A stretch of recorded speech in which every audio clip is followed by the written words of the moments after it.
Hello everyone, मैं शालिनी आपको अपने YouTube channel Mahatma ji educator में वेलकम करती हूँ।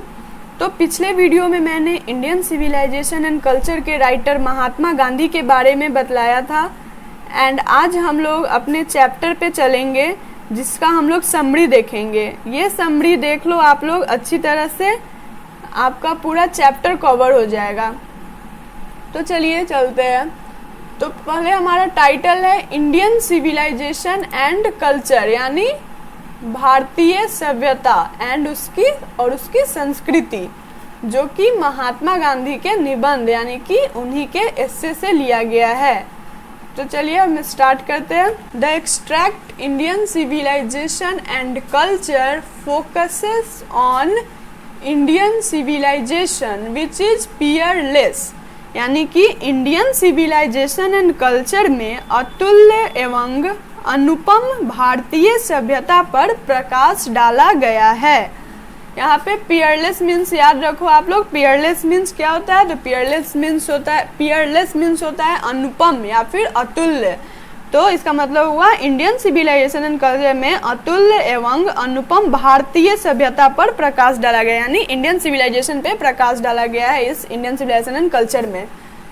तो it reveals the nationalism Gandhi which impelled to write about version India, यानी यह उदाहरण गांधी जी की देशभक्ति ने लिखने को प्रेरित किया है। इम्पेल्ड मीन्स प्रेरित करना होता है। The given extract tells us that Indian civilization holds an extraordinary rank among all the cultures, यानी यह पाठ भारतीय सभ्यता को अन्य सभ्यताओं से अलग पहचान दिलाती है। इंडियन सिविलाइजेशन दूसरे सभ्यताओं से अलग पहचान दिलाती है ये पाठ हमें। The tendency of our imperial civilisation motivates Gandhi ji to compare it with rest civilisations which have met their doom, यानी कि the tendency of our imperial civilisation motivates Gandhi ji to compare it with rest civilisations which have met their doom, यानी अनोखी भारतीय सभ्यता गांधी जी को दूसरी सभ्यताओं से इसकी तुलना करने के लिए प्रेरित करती है। तो अब यहाँ से यहाँ तक का हिंदी पूरा समझ लो। इंडियन सिविलाइजेशन एंड कल्चर में अतुल्य एवं अनुपम भारतीय सभ्यता पर प्रकाश डाला गया है। यह उदाहरण गांधी जी की देशभक्ति ने लिखने को प्रेरित किया है। यह पाठ भारतीय सभ्यता को अन्य सभ्यताओं से अलग पहचान दिलाती है। अनोखी भारतीय सभ्यता गांधी जी को दूसरी सभ्यताओं से इसकी तुलना करने के लिए प्रेरित करती है। इम्पेरियल मीन्स प्रेरित करना और इम्पेल्ड मीन्स भी प्रेरित करना होगा। ठीक है, आप लोग ये वर्ड्स याद रखिएगा। पीयरलेस मीन्स अनुपम या फिर अतुल्य होता है। तो चलिए हम लोग आगे चलते हैं। द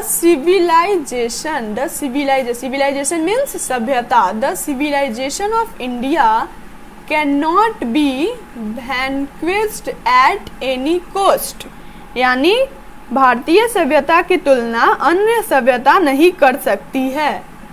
All other मतलब सभी, all other civilizations have expired means खत्म हो जाना। All other civilizations have expired or become westernized to are not in their past splendor, but India is steadfast and is continuing her stupendous magnificence, यानी कि अन्य सभी सभ्यताएं या तो समाप्त हो चुकी है या है भी तो पूर्व की तरह वैभवशाली नहीं है, परंतु भारत अभी तक अपनी गरिमा बनाए रखे हुए अटल है। मतलब भारत कभी किसी का नकल नहीं किया और अभी भी अपने सभ्यताओं पे अटल है। अन्य एंड आगे चलते हैं, मतलब भारत चेंज हुआ ही नहीं, यानी वो कभी किसी का नकल नहीं किया। यह पाठ हमें ये भी बताता है, इस पाठ में ये भी दर्शाया गया है। Many trust their suggestions on India, but her negation has maintained her glory. Glory means अद्भुत और सुंदर। तो many trust their suggestions यानी कि अनेक विचारकों ने, मतलब अनेक लोगों ने अपने विचार भारत पर थोपना चाहा, लेकिन उन्हें सफलता नहीं मिली। मतलब कि बहुत लोग भड़काए भारत को चेंज करने के लिए कि भारत चेंज हो जाए, लेकिन भारत अपने पे अडिग रहा, वो कभी चेंज नहीं हुआ, अपनी सभ्यताओं को वो कभी भूला नहीं। अकॉर्डिंग टू गांधी जी, मतलब गांधी जी के अनुसार, civilization is the way of conduction which guides us to do our duty। यानी गांधी जी के अनुसार सभ्यता नैतिकता का वह मार्ग है जो हमें अपने कर्तव्य मार्ग पर चलना सिखाती है। Performing duty is virtue itself, and so is following morality। यानी सद्व्यवहार का अनुसरण और कर्तव्य पालन एक समान है। Observing morality is gaining victory over our cravings। यानी performing duty is virtue itself, and so is following morality। Observing morality is gaining victory over our cravings। यानी कि सदा व्यवहार का अनुसरण और कर्तव्य पालन एक समान है। नीति विधि का अनुसरण करने का मतलब होता है अपनी इच्छाओं और कामनाओं पर रोक लगाना। India is already acquainted with his truth, and so there is nothing for India to learn। यानी भारतीय इस तथ्य से पूर्व परिचित है, अतः अब उन्हें कुछ सीखने की आवश्यकता नहीं है। भारत को कुछ सीखने की आवश्यकता नहीं है। Our mind is giddy. Giddy means होता है चंचल, मतलब हमारा जो मन है वो चंचल होता है। तो आवर माइंड इज जेडी। एक सेकेंड रुक जाओ आप लोग। तो चलिए, आवर माइंड इज जिड्डी यानी कि हमारा मन चंचल होता है। It always remains unsatisfied. Unsatisfied means असंतुष्ट। And it desires never come to an end. यानी कि मन चंचल होने के कारण यह हमेशा असंतुष्ट रहता है तथा इसकी इच्छाएं कभी खत्म नहीं होती। यानी मन की इच्छाएं कभी खत्म नहीं होती क्योंकि बहुत चंचल होता है, यह हमेशा असंतुष्ट ही रहता है। Our ancestors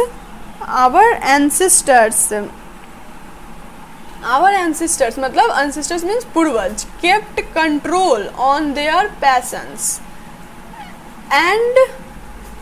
and remained happy and content। यानी मन पर अंकुश लगाकर ही हमारे पूर्वज संतुष्ट रहते थे। Our ancestors means पूर्वज forbade us to run after luxuries। यानी वे विलासपूर्ण जीवन जीना नहीं जानते थे।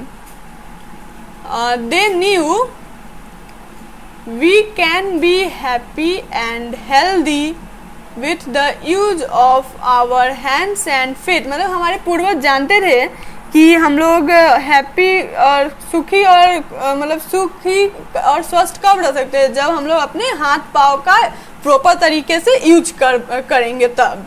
मतलब दिन भर बैठे नहीं रहेंगे, कुछ ना कुछ काम करते रहेंगे, तभी हम लोग स्वस्थ रह पाएंगे और खुश रह पाएंगे। मतलब हमारे पूर्वज का यह कहना था। वह आराम तलबी न होकर हाथ पांव का प्रयोग कर स्वस्थ रहते थे हमारे पूर्वज।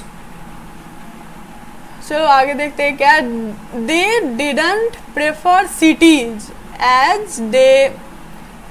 as they knew there would be prostitution and exploitation. They knew that wealth means पैसा होता है। they knew that wealth is inferior than knowledge. Our ancestors lived in dependent life in peace and enjoyed true home rule. यानी कि शहरों में मतलब उनके हिसाब से उनको लगता था कि शहरों में चोरी डकैती लूटपाट बहुत होती है, मतलब वहाँ पे और अजीब अजीब कुछ होते रहते हैं शहरों में। मतलब हमारे पूर्वजों को शहर नहीं पसंद था, उनको अपना गांव ही अच्छा लगता था। हमारे पूर्वज गांव ही में खुश थे, गांव ही में रहना चाहते थे, उन लोगों को इस शहर के मायाजाल में नहीं पड़ना था। आम जनता गांवों में स्वतंत्रता तथा शांति से रहती थी। एंड आगे देखो क्या है।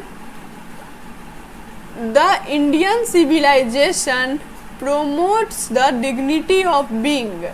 The Indian civilization promotes the dignity of being, यानी भारतीय सभ्यता मानवीय गुणों तथा संस्कारों को उन्नत करती है। मतलब भारतीय सभ्यता में गुण भी था और संस्कार भी था, लेकिन but western civilisation western civilisation promotes deceptive people, यानी कि जो हमारा लेकिन पश्चिमी सभ्यता यानी वेस्टर्न सिविलाइजेशन व्यभिचारियों को बढ़ावा देती है। तो इसका मतलब भारतीय सभ्यता मानवीय गुणों तथा संस्कारों को उन्नत कर दिया, यानी भारतीय सभ्यता में गुण भी थे और संस्कार भी थे, लेकिन जो पश्चिमी सभ्यता है उनमें इन सब की कमी थी। फिर आगे देखो। Gandhi ji says that only thing he had learned from modern civilization is that we should keep away from it, यानी कि गांधी जी के अनुसार उन्होंने वेस्टर्न सिविलाइजेशन से दूर रहने की सीख ही उन्होंने इस सभ्यता से ली। यानी गांधी जी के अनुसार वेस्टर्न सिविलाइजेशन से दूर रहने का सीख ही गांधी जी ने सब वेस्टर्न सिविलाइजेशन से लिया। यानी उन्हें लगता था कि वेस्टर्न सिविलाइजेशन से दूर ही रहना चाहिए, यही हमें सीख लेना चाहिए कि उनसे दूर ही रहे हम लोग वेस्टर्न सिविलाइजेशन से। Modern civilization means worship means क्या होता है? पूजा करना। वर्शिप ऑफ मेटेरियलिज्म, यानी कि आधुनिक सभ्यता का अर्थ है जड़वाद या अनंतमवाद। पाश्चात्य सभ्यता असीमित कामनाओं को अंदर भरती है। This civilization mainly focus on material, it suits only the best. मतलब ये पश्चिमी को मतलब कि गांधी जी से, यहाँ से देखो फिर से, Gandhi ji says that only things he had learned from modern civilization is that we should keep away from it. Modern civilization means worship of materialism. This civilization mainly focuses on material, it suits only the best. यानी कि गांधी जी के अनुसार हमें गांधी से गांधी जी मतलब चाहते थे, Gandhi ji say that Gandhi ji के अनुसार हम लोगों को वेस्ट से बस एक ही चीज सीखनी चाहिए कि उनसे हम लोग दूर रहे। And modern civilization means worship of materialism. This civilization mainly focus on material, it suits only for west. यानी कि गांधी जी के अनुसार उन्होंने पश्चिमी सभ्यता यानी कि वेस्टर्न सिविलाइजेशन से दूर रहने की सीख ही उन्होंने वेस्टर्न सिविलाइजेशन से ली है। आधुनिक सभ्यता का अर्थ है, आधुनिक सभ्यता यानी कि मॉडर्न सिविलाइजेशन। आधुनिक सभ्यता का अर्थ है जड़वाद या अनंतमवाद। And the civilisation mainly focus on material, it suits only the best. And western civilisation असीमित कामनाओं को अंदर भरती है, परंतु वेस्टर्न सिविलाइजेशन कामनाओं पर सख्त रोक लगाती है। The Western civilization instigates us towards unlimited craving, but Eastern civilization keeps a strict command on wants। तो वही पूर्वी सभ्यता यानी कि eastern civilization keeps a strict command on wants, पूर्वी सभ्यता कामनाओं पर रोक लगाती है, और हमारे वेस्टर्न सिविलाइजेशन कामनाओं एंड वेस्टर्न सिविलाइजेशन कामनाओं को अपने अंदर भरती है और ईस्टर्न सिविलाइजेशन कामनाओं पर रोक लगाती है। Modern inventions give us transient pleasure and we under the influence of west यानी कि मॉडर्न इन्वेंशन यानी कि आविष्कार, अभी के जो आविष्कार होते हैं मॉडर्न आविष्कार, इन्वेंशन मीन्स आविष्कार, give us transient pleasure and we under the influence of west. Pleasure means क्या होता है, सुखी और आनंद, यानी कि ये मॉडर्न आविष्कार हमें क्षणिक आनंद देते हैं। मतलब अभी जो आधुनिक आविष्कार जो होता है मॉडर्न आविष्कार हमें आनंद देते हैं, आराम देते हैं, जिसके प्रभाव में आकर हम अस्थायी पुण्य को बलिदान कर रहे हैं। गांधी जी के अनुसार ये कहना था कि मॉडर्न आधुनिक आविष्कार जो आ गया है ये हमें सुख तो देती है, लेकिन हमारे स्वास्थ्य के लिए ये सब अच्छी नहीं है। मॉडर्न आधुनिक चीज़ें ये सब हमें अपने उनका कहना था कि हम लोगों को अपने हाथ पैर का यूज करना चाहिए, मेहनत करना चाहिए। और आगे देखो क्या है, are in danger of exchanging good with transitory happiness. Hinduism has not the credit of trifling inventions, but it has the credit of foundation of the soul and spirit. Soul and spirit means आत्मा होता है। मतलब हिंदुस्तान के पास भले ही आविष्कारों की खोज का श्रेय नहीं है, परंतु इसके पास आत्मा है, धर्म और जीवन तत्व की खोज का श्रेय है हिंदुस्तान के पास। हम वेस्टर्न सिविलाइजेशन से वेस्टर्न सिविलाइजेशन से कई गुना अच्छा है हमारा Indian civilization. We are dazzled by western culture.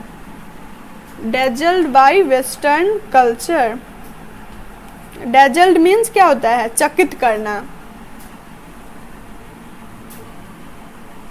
Indian civilization has seen the fall of many ancient civilization but it never tried to copy any other. यानी कि Indian civilization has seen the fall of many ancient civilization but it never tried to copy any other. भारतीय सभ्यता ने कई पुराने सभ्यताओं का अंत देखा है, लेकिन इसने कभी भी किसी का नकल नहीं किया। तो Indian civilization has seen the fall of many ancient civilization but it never means कभी नहीं, try to copy any other. यानी भारतीय सभ्यता ने कई पुराने सभ्यताओं का अंत देखा है, लेकिन इसने कभी भी किसी का नकल नहीं किया। Copying the West mean ruining our civilization, which is still in its glory। यानी कि वेस्ट का कॉपी यानी कि पश्चिमी सभ्यता के नकल का अर्थ है स्वयं का विनाश। रूइनिंग मीन्स विनाश, विनाश करना, मतलब पश्चिमी सभ्यता का नकल करना यानी कि स्वयं का विनाश, उनका कहने का मतलब था महात्मा गांधी के। The Europeans now have become slaves of comfort and luxuries, not their masters। यानी यूरोपियन सभ्यता के लोग स्वयं के स्वामी बनने के बजाय विलासितापूर्ण जीवन के दास बनकर रह गए हैं। Plain living and high thinking should be our motto, यानी हमारा सिद्धांत सादा जीवन, यानी प्लेन लिविंग सादा जीवन और उच्च विचार होना चाहिए, यानी हाई थिंकिंग यानी उच्च विचार होना चाहिए हमारा जीवन। It is in vain to offer high living and confine our thoughts, ना कि विलासितापूर्ण जीवन और संकुचित सोच। Civilizations basically means promoting of happiness, joy and capability of service। वास्तव में सभ्यता खुशी, प्रसन्नता और कर्तव्य पालन का आधार है। And lastly Gandhi ji says that physical comfort is necessary, but only till an extent। We should not believe on multiplying our needs and fulfilling our needs। यानी लास्ट में गांधी जी के कथा अनुसार शारीरिक विश्राम आवश्यक है, मतलब विश्राम करना चाहिए, परंतु एक सीमा के अंदर हमें अपनी आवश्यकताओं के गुणोत्तर वृद्धि कर उसी को पूरा करने में नहीं लगा रहना चाहिए। तो ये हमारा समरी कंप्लीट हुआ एंड ये आपके वर्ड्स मीनिंग है जो हमारे समरी से आए हैं आपके चैप्टर से। ये आपको चैप्टर समझने में मदद करेंगे। तो आपको कैसा लगा आज का वीडियो? तो आप लोग ये वर्ड मीनिंग देख लीजिएगा। आई होप कि आपको चैप्टर समझ में आ गया होगा। एंड जो लोग पहली बार जुड़े हैं इस चैनल पे, चैनल को सब्सक्राइब कर लीजिए और बगल में एक बेल आइकन आएगा, बेल आइकन को ऑल नोटिफिकेशन पे प्रेस कर लीजिए ताकि आने वाला वीडियो आपको मिलता रहे। तब तक के लिए ओके बाय।